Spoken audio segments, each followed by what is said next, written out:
Hello friends, मेरा नाम doctor Kanksha है। मैं चाइल्ड और एडोलेसेंट साइकियाट्रिस्ट हूँ।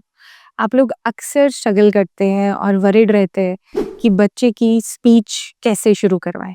चलिए आज समझते हैं कि अगर हम बच्चे को बेसिक कम्युनिकेशन की 3 चीज़ें, सोशल कम्युनिकेशन की 3 वर्ड्स हाय, बाय और प्लीज़, इन 3 वर्ड्स को अगर हमने सिखाना है तो हम कैसे सिखाएंगे।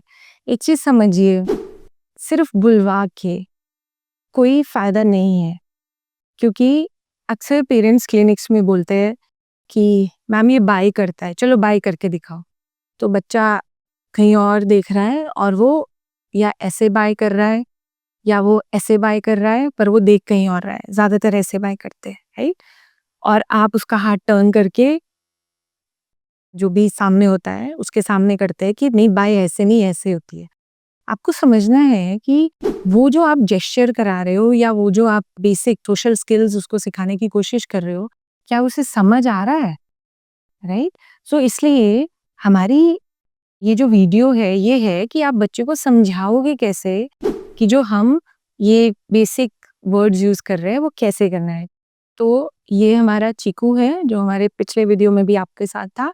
हम एक इसको यूज करेंगे और ये आप एक बनी है जिसको मैं एज अ पेरेंट की तरह यूज कर रही हूँ, क्योंकि बनी जो है वो चीकू को एंगेज करेगा, राइट? सो सबसे पहले हमें ये समझना है कि हम अगर बच्चे को सिखा रहे हैं कि हाय बोलना है, सो हाय एक ग्रीटिंग है या हेलो बोलना है, तो वो एक ग्रीटिंग है, राइट?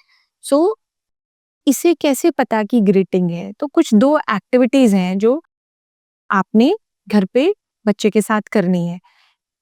जैसे सपोज मैंने ये टॉय ले लिया, तो इस टॉय के साथ ये अपना खेल रहा है, तो मैंने अचानक से यहाँ पे कवर करके अचानक से इसको रेज किया और मैंने कहा हेलो चिकू, हेलो, और नीचे कर दिया।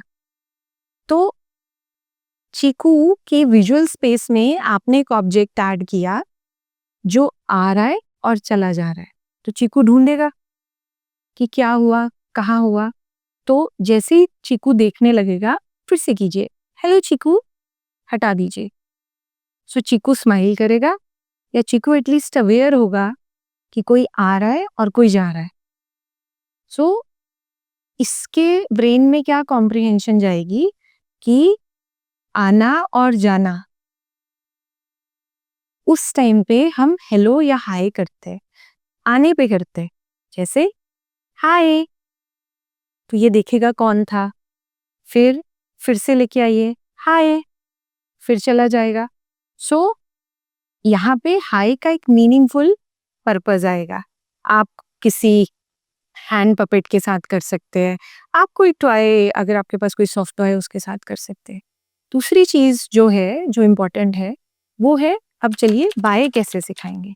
बाय के लिए हमने क्या करना है कि चीकू और कोई एडल्ट डोर के बाहर जाएंगे और बाहर जाके एक एडल्ट अंदर रहेगा और जो चीकू का एक मॉडल होगा, चीकू के साथ एक प्रॉम्प्टर होगा। ये दोनों लोग बाहर गए, जब दरवाजे के बाहर गए तो इन्होंने किया बाय मम्मा, और फिर मम्मा ने बोला बाय, एंड देन वी से वेरी गुड, है ना? तो जब भी हमने करना है तो वो सिर्फ ऐसा नहीं है कि हम सोफे पे बैठे बैठे करा रहे हैं बाय बोलो, उसका कोई मतलब नहीं है। बाय का मतलब होना चाहिए कि somebody leaving, राइट? जैसे हाई का मतलब हो रहा है somebody coming, ठीक है? उसी तरह से हमने प्लीज सिखाना है, तो प्लीज के लिए क्या है, हमेशा प्रॉम्प्टर का यूज करना है। हमने क्या करना है, जैसे चीकू को कोई चीज चाहिए, तो चीकू के साथ मैं बोलूंगी प्लीज बॉल प्लीज, उससे जो भी सामने एडल्ट होगा वो हमें बॉल दे देगा, राइट? तो चीकू क्या सीखेगा कि जब भी मुझे कुछ चीज मांगनी होती है, कुछ रिक्वेस्ट करना होता है, तो प्लीज का वर्ड यूज होता है। प्लीज के लिए और बाय के लिए अगर आपका बच्चा अभी वन वर्ड ही स्पीच पे है, एक्सप्रेसिव स्पीच पे, तो प्रॉम्प्टर का यूज करना है।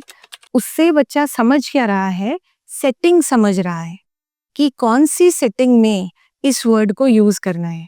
अदरवाइज जो हमारा तरीका है घर में कराने का वो क्या है, हम बोल रहे हैं प्लीज बोलो तो वो बोल रहा है प्लीज, आप बोल रहे हैं बाय बोलो तो वो बोल रहा है बाय, आप बोल रहे हैं हेलो बोलो तो वो बोल रहा है हेलो। उसको सेटिंग नहीं समझ आ रही, राइट। और ये जो सेटिंग है या जो एनवायरनमेंट में क्या सिचुएशन है वो आपको पहले घर पे मल्टीपल टाइम रिपीट करनी पड़ेगी उस बच्चे के लिए जिसकी अटेंशन कम है। पर कराइए हमेशा सही तरीके से, क्योंकि हो सकता है वो स्लो सीखे, उसे स्लो बाय या हेलो या आपका प्लीज का मतलब समझ आए। बट जब हमेशा सेम एनवायरनमेंट रिपीट होगा तो बच्चा अपने आप से सोशल सेटिंग्स में उन वर्ड्स को यूज करने लगेगा, राइट। सो कभी भी आप स्पीच इनिशियल स्टेजेस में अब जब सिखा रहे हैं तो ध्यान रखिए कि कॉन्टेक्स्ट जो है उसका रेलेवेंट होना चाहिए speech. Otherwise speech as a behaviour develop हो जाता है और बच्चा हमेशा आपकी प्रॉम्प्ट का वेट करता है। इस चीज को आप घर पे जरूर प्रैक्टिस कीजिए और देखिए और हमें मैसेज करके बताइए कि आपके बच्चे को कितना टाइम लगा इन स्किल्स को सीखने के लिए। इसी तरह की इंफॉर्मेटिव वीडियोस को लेके मैं नेक्स्ट वीक भी आपसे मिलूंगी। हमारे चैनल को सब्सक्राइब कीजिए और शेयर कीजिए ताकि सही तरीके से थेरेपी कैसे करानी है वो ज़्यादा से ज़्यादा पेरेंट्स को पता चले। मिलती हूँ मैं आपसे नेक्स्ट वीडियो में, तब तक अपना और अपनी फैमिली का ख्याल रखिए।